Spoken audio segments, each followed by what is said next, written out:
আমাদের দেশের রাজনৈতিক নেতারা যতটা নিজের দলকে ভালোবাসে তার সিকিভাগ যদি আমাদের দেশকে ভালোবাসতো তাইলে হয়তো ভারতবর্ষের চেহারাটা এরকম দাঁড়াতো না। বিশেষ করে আমাদের দেশের মধ্যে পশ্চিমবঙ্গ একটা অদ্ভুত রাজ্য। এই রাজ্যে যে যখন ক্ষমতায় আসে তার একমাত্র লক্ষ্য থাকে কিভাবে ক্ষমতায় টিকে থাকবে। যে কারণেই স্বাধীনতার পর থেকে কংগ্রেস লাগাতার প্রায় 15 বছরের বেশি সময় ছিল। তারপরে বামফ্রন্ট যারা 34 বছর ধরে টানা রাজত্ব করেছে, এবারে এখন তৃণমূল কংগ্রেস।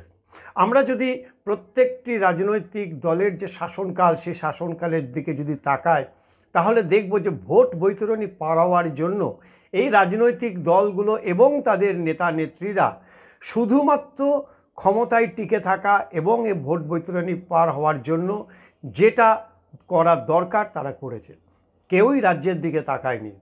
আস্তে আস্তে করে এই সোনার বাংলা যে ক্রমশ রূপো থেকে টিন এখন ভাঙা লোহার আকরের পর্যায়ে চলে এসছে, সেদিকে কারোর কোনো খেয়াল নেই। একের পর এক রাষ্ট্রায়ত্ত যে সংস্থাগুলি আছে সেগুলি সেখান থেকে পাত্তারি গুটিয়ে নিয়েছে, বন্ধ হয়ে গেছে। এখন সবথেকে জ্বলন্ত যেটা সমস্যা সেটা হচ্ছে অনুপ্রবেশ। স্বাধীনতার পর অর্থাৎ 71 সালে বাংলাদেশ স্বাধীনতার পরে যেভাবে এখানটায় একেবারে বানের জলের মতো অনুপ্রবেশ ঘটেছে, সেই অনুপ্রবেশকে রুখতে কোনো সরকার কোনোভাবেই চেষ্টা করেনি।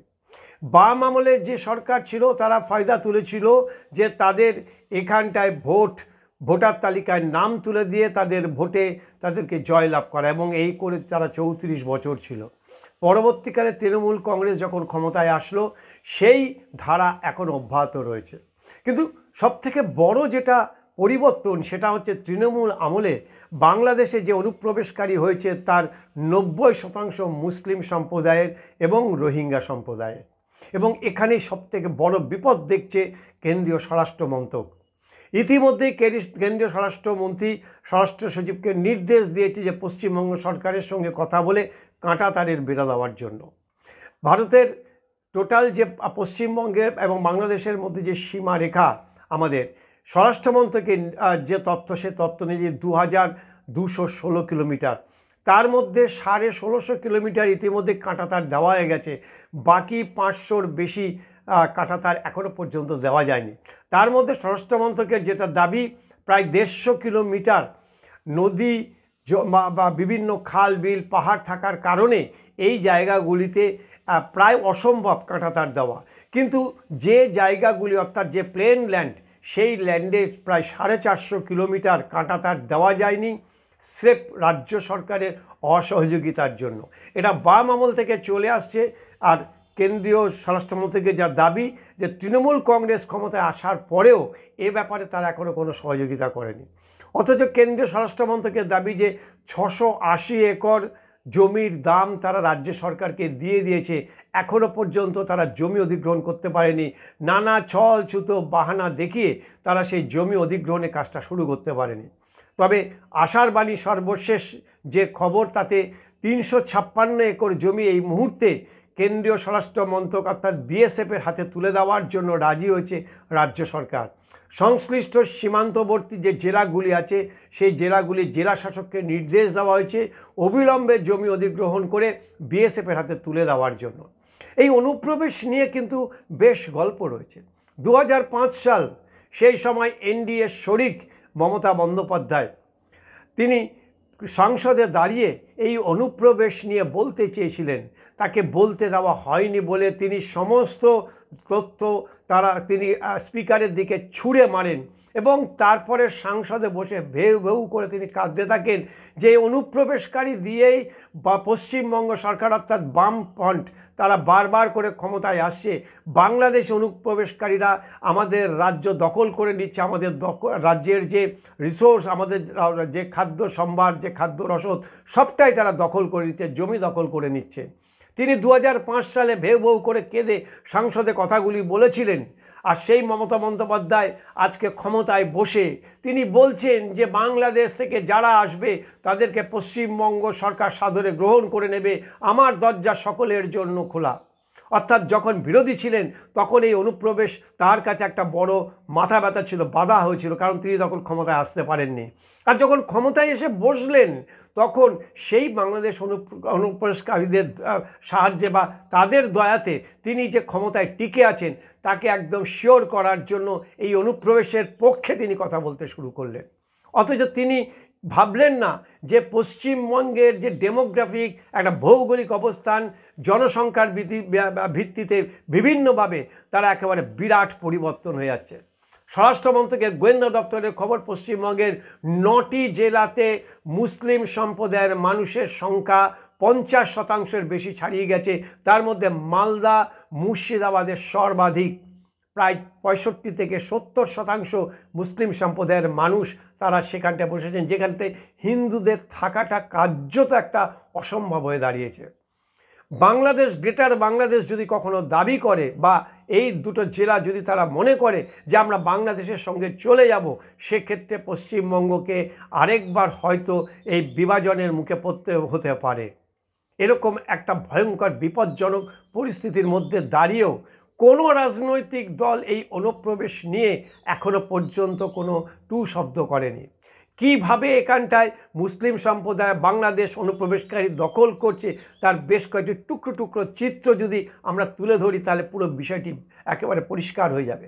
কিছুদিন আগেই মুর্শিদাবাদের একটি গ্রাম পঞ্চায়েত প্রধান ধরা পড়েছেন, যিনি বাংলাদেশের নাগরিক এবং মাত্র 10 বছর আগে বাংলাদেশ থেকে এখানে এসে তিনি তার নাম ঠিকানা সমস্ত পরিবর্তন করে শাসক দলে যোগ দেন এবং শাসক দলের পঞ্চায়েত প্রধান হিসাবে তিনি এখানটায় নিজের জায়গা পাকাপাকি করে নেন। গোসাবাতে দেখা যাচ্ছে যে প্রায় 3500 শংসাপত্র যেগুলি ভুয়ো, সেগুলি দিয়ে বাংলাদেশ অনুপ্রবেশকারীরা, মুসলিম সম্প্রদায়ের মানুষ, তারা এখানে নাগরিকত্ব নিয়েছে এবং পাসপোর্ট নিয়ে তারা এখানে ভোটার তালিকায় নাম লিখিয়েছে। আর গুলশান কলোনি খবর তো প্রত্যেকেই জানে। কাকদ্বীপে যে অগাস্ট আন্দোলন হয়েছিল বাংলাদেশে, সে অগাস্ট আন্দোলনকারীদের একজনের ছবি এখানটায় প্রকাশিত হয়েছে এবং দেখা যাচ্ছে যে কাকদ্বীপে সে এবং তার দাদা এখানকার ভোটার তালিকায় নাম রয়েছে এবং ভারতের নাগরিকত্ব লাভ করেছে। এইভাবে অনুপ্রবেশ করে বাংলাদেশ থেকে বিভিন্ন জঙ্গি, বিভিন্ন ধরনের যারা সন্ত্রাসবাদী কাজের সঙ্গে যুক্ত, তারা পশ্চিমবঙ্গে একেবারে নির্দ্বিধায় নিশ্চিন্তে তারা এখানটায় ডেরা গেঁথেছে। আর আমাদের রাজ্য সরকারের এই নিয়ে কোনো হেলদোল নেই। যখনই এটা নিয়ে কথা বলতে যায় সঙ্গে সঙ্গে এটাকে একটা রাজনৈতিক মোড়ক দিয়ে হিন্দু মুসলিম আমরা সম্প্রীতির ইত্যাদি বাণী দিয়ে, নানা বাণী দিয়ে এই বিষয়টিকে ধামাচাপা দেওয়া বা এটিকে ঢাকা দেওয়ার চেষ্টা করে। গুলশান কলোনিতে কারা আসে কারা যায় প্রত্যেকেই জানে। এই যে বাংলাদেশি এরা এখানে এসেছে, এদের কি পরিচয়, এরা কেন এখানে এসেছে, আমাদের পশ্চিমবঙ্গের যে জনসংখ্যা হু হু করে বাড়ছে, যে জনবিন্যাস হচ্ছে, এটা যে পরিবর্তন হচ্ছে, এই নিয়ে কারোর কোনো মাথা ব্যথা নেই। আমরা যারা এখানে পশ্চিমবঙ্গে যারা আদিবাসিন্দা, আমাদের ভূমিপুত্র যারা আমরা এখানে জন্মেছি, আজকে আমরা কোন ঠাসায় পড়ছি।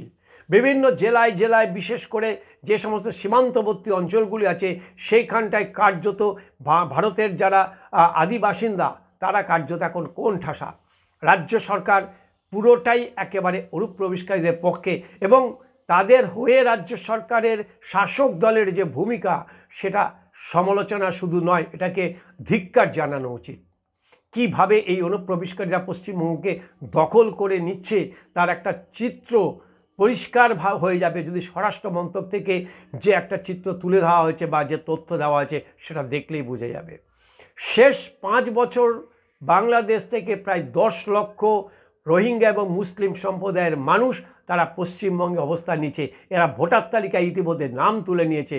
আর এই ভোটগুলি তৃণমূল কংগ্রেসের পক্ষেই যায় একথা বলার কোনো অপেক্ষা রাখে না। আর তাদের ভোটেই যে বারবার করে তৃণমূল কংগ্রেস একটা বিরাট আসন নিয়ে জয়লাভ করছে, এটাও মনে হয় বুঝতে কোনো অসুবিধা হয় না। সামনে বাংলাদেশের ভোট, এই অনুপ্রবেশকারীরা আবার বাংলাদেশে চলে যাবে, তারা বাংলাদেশে ভোট দিয়ে যথারীতি আবার ভারতে আসবে। এই সীমান্ত পাচার, সীমান্তে দিয়ে আসা যাওয়া, অবাধ যে আসা যাওয়া, সে আসা যাওয়া বন্ধ করতে গেলে অবিলম্বে একদিকে কাঁটাতার দিতে হবে, অন্যদিকে বিএসএফের নজরদারি এবং আরও কড়া নজরদারি বাড়াতে হবে। বিএসএফও ধোয়া তুলসী পাতা না, বা কেন্দ্রীয় স্বরাষ্ট্র মন্ত্রকও তুলসী পাতা না, ধোয়া তুলসী পাতা না। তাদেরও এই গা শিথিলতার কারণে, গা এড়িয়ে যাওয়া বা উদাসীনতার কারণে এই অনুপ্রবেশ ঘটছে। সেই সঙ্গে রয়েছে চোরাচালান এবং মোটা টাকার লেনদেন। এই সবটাই রাজ্য এবং কেন্দ্রের সঙ্গে যুক্ত এবং দুটো দপ্তরই এর সঙ্গে যুক্ত। আর মাঝখান থেকে ক্ষতি হচ্ছে পশ্চিমবঙ্গ রাজ্যবাসীর। আমাদের চোখ খুলতে হবে, চোখ খুলে তাকাতে হবে, ভাবতে হবে যে আমরা কি করব। এভাবেই চলবে নাকি এর পরিবর্তন চায়, নাকি এর একটা বিহিত চায়। আমরা রাজনীতি বুঝি না, আমরা আমাদের জাতীয় নিরাপত্তা বুঝি, আমাদের সামাজিক নিরাপত্তা বুঝি। আর সেই জাতীয় নিরাপত্তা এবং সামাজিক নিরাপত্তা দিতে যদি ব্যর্থ হয় যে সরকারই হোক, সেটা কেন্দ্র সরকার হোক আর রাজ্য সরকার হোক, তাহলে অবিলম্বে এই দুই সরকারকেই আমাদের পরিবর্তন করা আশু প্রয়োজন বলে আমরা মনে করি।